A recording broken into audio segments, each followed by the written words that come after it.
Hi guys, today we will talk about how to fix Messenger not opening on your Messenger. All you have to do, you just click here on settings, then you go to next window here and you just go down, then you click here on apps and you go to next window here or apps window, and you just go down here to looking for Messenger app in this window here.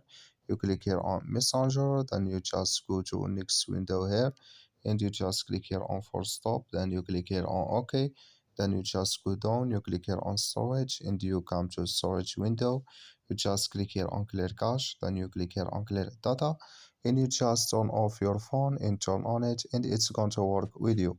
So that's all you have to do to fix that problem you have on your Messenger app. You just follow on these ways and it's going to work with you. I wish now you are get it. Thank you for your watching. Don't forget to support us by liking, subscribe, and see you in next video about all Messenger app settings.